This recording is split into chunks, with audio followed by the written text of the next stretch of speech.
A pleasure to welcome to our microphones Senior Vice President at Services for the Underserved. Good morning, Dr. Yves Ades. How are you, sir? Good morning. How are you? I'm doing great. Thank you so much for joining us. You have an extraordinarily holistic program here. I'm looking at some of the material, and you guys really help. You help young people, you help older people, you help all kinds of folks. Tell us a little bit about the philosophy of Services for the Underserved. Well, basically, we believe that given the right tools and the right supports, people can live very fulfilling lives in the community.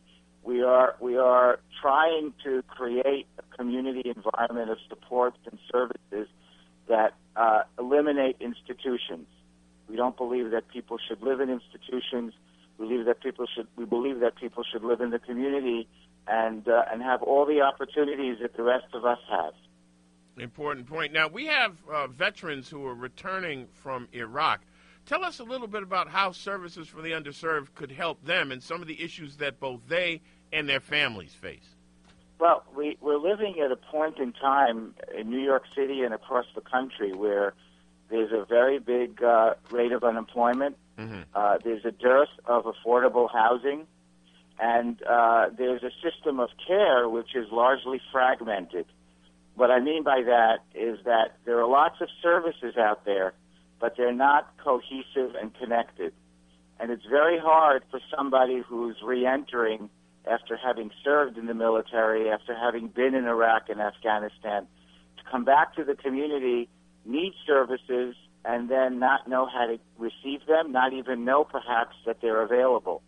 The second thing is that reentry from the military requires a certain sensitivity on the part of the community. Mm-hmm. And I don't think the community at large really understands the struggle that veterans have in shifting from a military mindset to a community mindset, to a civilian mindset.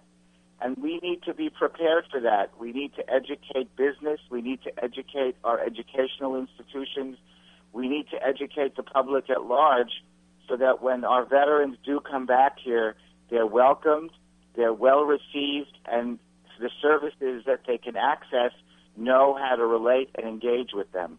You know, it's interesting you bring that part of it up because I think those of us from the baby boom generation grew up thinking that communities really did celebrate the return of veterans. Specifically, we saw all of the footage and all the TV shows and the movies after World War II, and that people seemed to be very welcoming. There's some that might argue that changed during Vietnam, but do you see a point at which there was a disconnect in terms of the community's knowledge of what's needed in terms of vets? Well, I think you're talking about two different things. I think that the community is very eager to be helpful. Some people have referred to this community, and I don't mean only New York, but I mean the country, mm-hmm. with regard to these wars, these conflicts, that there's a sea of goodwill, that people are really want to help. We don't want to repeat the mistakes of Vietnam. Yes, we're all very aware of how we failed our servicemen and women there. So there's this sea of goodwill. There's certainly an interest and a connection in that way. But I think the technicalities aren't there. The mechanics aren't there. A veteran hits the streets. They're finding as they try to re-engage with their lives that their lives have fallen apart, that the family they thought would be there isn't there, that the job they thought they would have isn't there. The Veterans Administration does a magnificent job in trying to link people to the services they provide. But there are lots of other services, lots of other people, lots of other community-based organizations that are there ready to help. It's the disconnect in that very often the veteran can't navigate this on their own. So we don't have a system of making them aware that the help is there. Yeah. The other problem is that soldiers, warriors, when they come back, they've been programmed not to ask for help. That's part of the military culture. Wow. I never thought of that. But you don't ask for help. Mm-hmm. Here, they're going to experience a need for help, and then they're not going to be able to get it because, A, they don't know what's out there, and B, they don't even know how to ask for it. We need to have some way of making them realize that asking for help is okay, and not only that, but there are lots of people out there who want to help.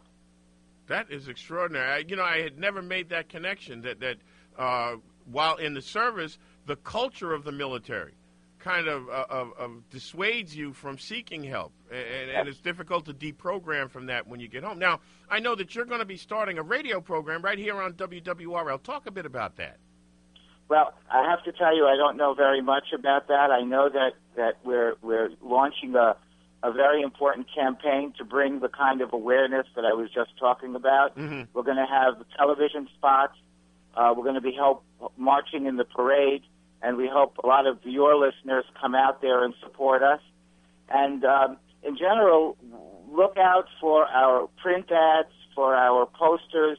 We want to make the public aware not only that we're there to help, but also that the veterans are coming back, and we want them, the public, to inform themselves, and especially, I have to say this, especially the business community, mm-hmm. because I think that veterans want to work, and I think that they have a tremendous skill set that would be of great advantage to the business community in New York City.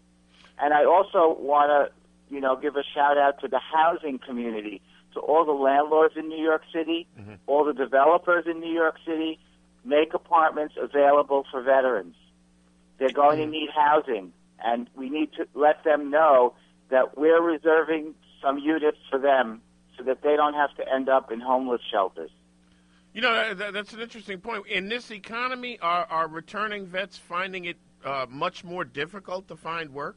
Are not employers kind of saying, well, look, you served your country, we have, if the minute we have something available, we're going to put you to the head of the list? That would be nice. I would hope that exactly what you're saying. Yes. Let's hope so. Let us absolutely hope so. I wonder on a certain level, because we have a lot of our listeners who have family in the military. I know I've talked to a number of listeners, for example, who have had children and in some cases grandchildren doing 2, 3, 4 tours in Iraq mm-hmm. and Afghanistan. And we've always prayed for their safe return. And during next month, which is, in fact, American Veterans Month, no? Yes, it is. Yeah, and I think it's time to really spotlight the need for the community to reach out, to go the extra mile for these folks. And I'm sure Services for the Underserved does that both for vets and others in the community. Am I right? Yes.